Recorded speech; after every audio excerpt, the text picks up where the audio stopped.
madalas pag nagsusulat ka, kailangan pumasok siya sa loob to the point na nasusugatan ka. Para bang pag tinitingnan ko yung subject matter o yung lugar na isusulat ko, ginagamit ko yung mata ko bilang lente na pangtingin sa kanila. Parang hindi enough yung makukuha ko sa kanilang pagtingin kung hindi nasusugatan yung mata ko habang nakatingin sa kanila. Pero pag may naramdaman ako sa mata ko, then maybe nakarating na ako doon. Ganon din pag nagsusulat na eh. Revise ka ng revise ng revise ng revise. Until naramdaman mo na may natungkab ka. May napasok kang hindi dapat pasukin. May na-discover kang hindi mo inaasahan. Then, totoo na ako nagsusulat. Then, dadaling ka na nung daloy ng pagsusulat. Pero later, pag tinignan mo yung mga drafts na pinanggalingan ng proseso, ay napakarumi palang proseso. Akala mo, basta lang siya lumabas. Hindi siya baby na basta iniluwal ko lang. Napakadugong pagbubuntis, napakadugong pag-ere at pagluluwal, at napakadugong paglilinis pag nailabas na siya. So, part ng pagsusulat yung dumi.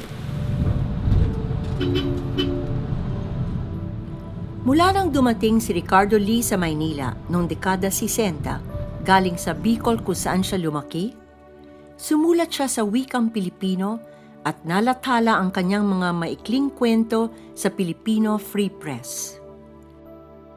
So, nag-waiter ako, nag-accounting clerk, nag-salesman, kung ano ng trabaho to survive.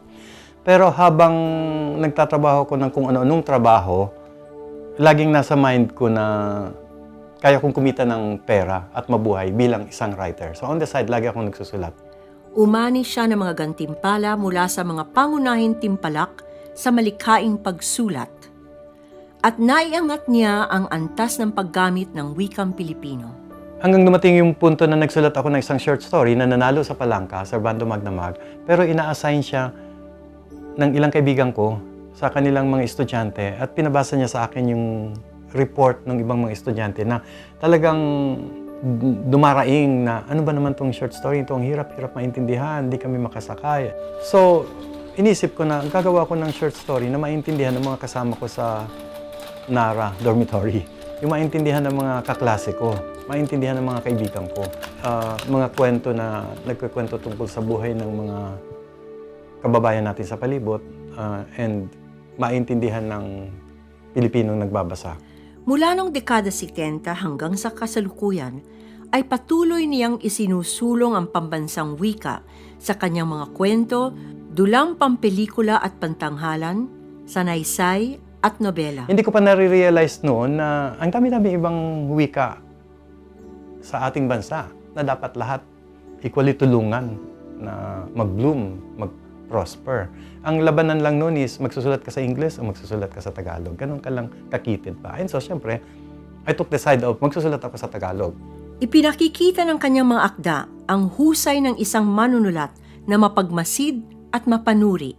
Nung magsimula ako magsulat ng mga journalistic pieces tungkol sa buhay ng mga totoong tao na nai-encounter ko at binabalik-balikan ko ka-interview, siguro 3, 4, 5 times ko silang ini-interview at nag-i-immerse ako sa mundo nila, na-humble ako eh. Nakaramdam ako ng humility na ang dami ko palang hindi alam. Nag-immerse ako ng nag-immerse.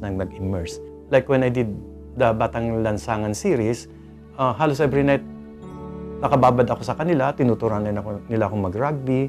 Nagnakaw yung isang bata doon ng kalamansi na binibenta ng nanay niya para bigyan ako ng kalamansi kasi pinakain ko siya earlier. So naging parang part ako ng buhay nila maski sa napakaiksing panahon, siguro mga 3-4 weeks. Ang kitid-kitid pala ng buhay ko. Ang kitid-kitid pala ng naging buhay ko maski na pinagmamalaki ko na ay kaya ko magsulat, naging waiter ako, hinimatay ako sa gutom sa Avenida. Working student ako all throughout college. Dumaan ako sa hirap, naamoy ko lahat ng klase ng paghihirap at pagsisikap. Compared sa kanila, ang liit pala ng karanasan ko at ang liit pala ng nalalaman ko tungkol sa sarili kong karanasan mismo.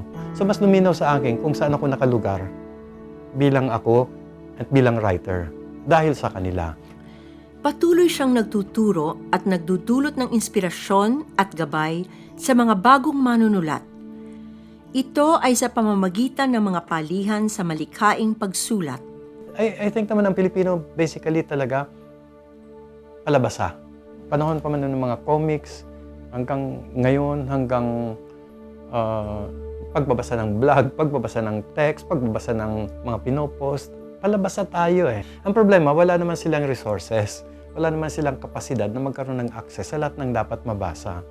Dahil mahirap lang sila o malayong lugar and so on. That's the reason why I think trabaho ng mga writers ang puntahan mo ang reader mo or dalhin mo sa kanila yung pwede nilang mabasa. At huwag mong gawing ganun ka napaka mamahal o napapakahirap ma-reach yung kailangan nilang mabasa. Pero every single morning, I write. Deadline man o wala, may inspirasyon man ako, inspired man ako magsulat o wala, ginaganahan mo o no, may sakit man o wala, I go to the computer and I write. And in the end, I think, huhusay ako at matututo ako lalong magsulat kung sulat ako ng sulat ng sulat. It's very exhilarating. Pag nakapagsulat ka na at binuhos mo ang buong sarili mo, nagpagod ka, nagpawis ka, dinugo ka sa pagsusulat, and then nabuo yung sinusulat mo, you're at one with the world. May feeling ka na nakarating ka na ng langit. May feeling ka na hindi ka ikaw lang na itong katawan na to nakaganito eh. You're one with everything eh. Parang wala kang forma. Shapeless, formless ka. Nakahawa ka. Nakahalo ka sa lahat ng bagay sa palibot mo. And you're walking around empowered and proud na writer ako. So,